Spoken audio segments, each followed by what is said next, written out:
Lalu, sebelum kita mulai pelajaran kita, mari kita berdoa. Bapa dalam surga, Allah yang kami kenal melalui Yesus Kristus, Tuhan dan Juru Selamat kami bersyukur untuk kasih, kemurahan, berkat, anugerah, dan rahmat Tuhan yang memberikan kesempatan, peluang bagi kami untuk tetap hidup, tetap bernapas pada hari ini. Dan kalau kami ada sebagaimana kami ada, semua karena kasih, kemurahan, berkat, anugerah, dan rahmat Tuhan. Sehingga kami dapat bernapas dan kami mulai pelajaran kami. Biarlah Tuhan urapi kami, berikan hikmah dan pemahaman, berikan pengetahuan bagi kami, agar kami dapat mencermati, memahami kebenaran firman-Mu.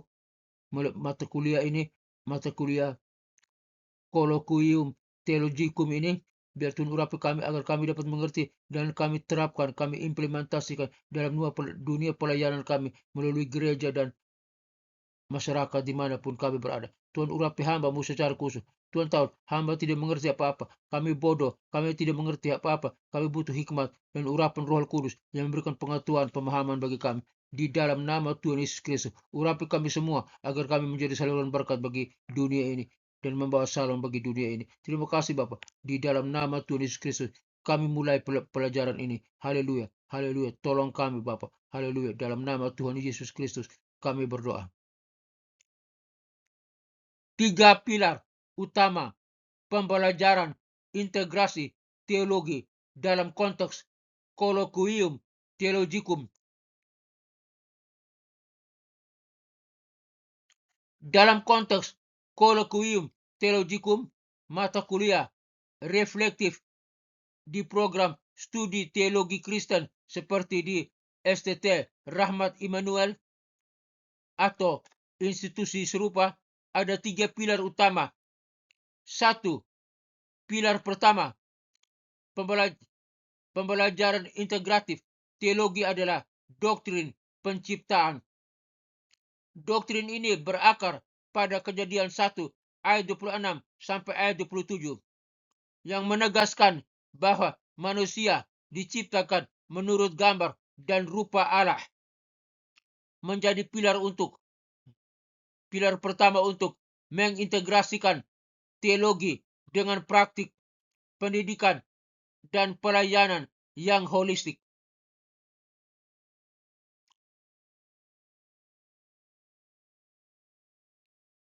Doktrin penciptaan ditempatkan sebagai yang pertama karena membentuk pemahaman awal tentang relasi manusia dengan Tuhan, ciptaan, dan sesama yang menjadi inti diskusi reflektif dalam Colloquium Theologicum.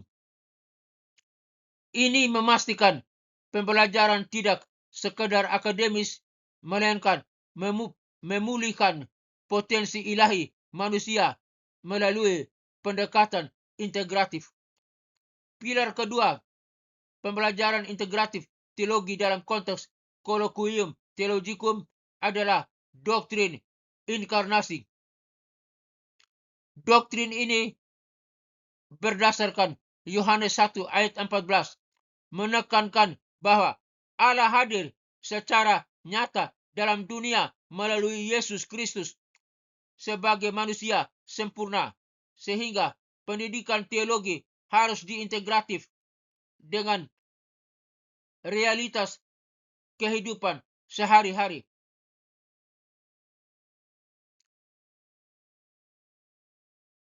Landasan teologis.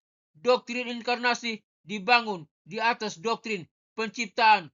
Dasar pertama menunjukkan Allah tidak jauh, melainkan terlibat langsung dalam sejarah manusia dengan implikasi pedagogis untuk pembelajaran yang transformatif dan kontekstual. Dalam Colloquium Theologicum ini mendorong refleksi tentang bagaimana teologi berinkarnasi dalam pelayanan gereja dan dunia postmodern. 3. Pilar ketiga, pembelajaran integratif teologi dalam konteks Colloquium Theologicum adalah doktrin penebusan. Doktrin ini berakar pada karya salib Kristus. Misalnya Roma 8 Roma 5 ayat 8 menekankan bahwa pemulihan dosa manusia melalui pengorbanan Yesus, sehingga pendidikan teologi harus mengarah pada transformasi hidup manusia, pelayanan dengan pelayanan yang penuh kasih karunia.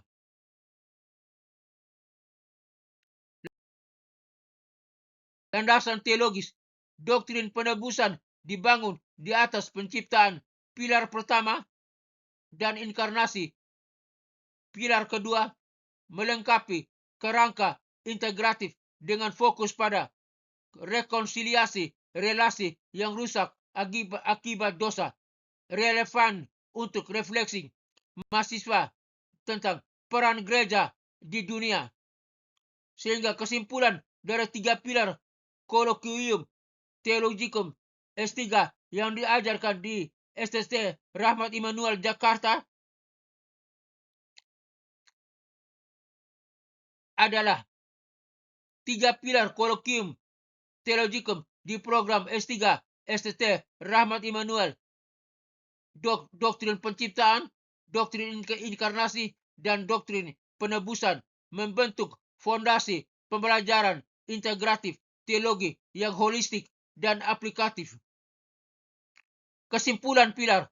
Pilar pertama, penciptaan, Kejadian 1 ayat 26 menetapkan relasi dasar manusia dengan Allah sebagai gambarnya. Pilar kedua, inkarnasi, Yohanes 1 ayat 14 menegaskan keterlibatan Tuhan dalam dunia nyata. Sementara pilar ketiga, penebusan, Roma 5 ayat 8 mengarah pada transformasi dosa menjadi pelayanan kasih karunia. Secara keseluruhan, ketiga pilar ini menghasilkan teolo S3 yang reflektif, kontekstual bagi gereja Indonesia dan siap menghadapi tantangan postmodern melalui pendekatan coram Deo, di mana coram Deo adalah frase Latin yang berarti di hadapan Tuhan atau di hadapan Allah, di hadirat Allah, yang menggambarkan kesadaran bahwa seluruh hidup manusia Kristen dilakukan dalam hadirat Allah yang maha tahu dan maha kuasa dan penuh kasih. Terima kasih. Tuhan Yesus memberkati.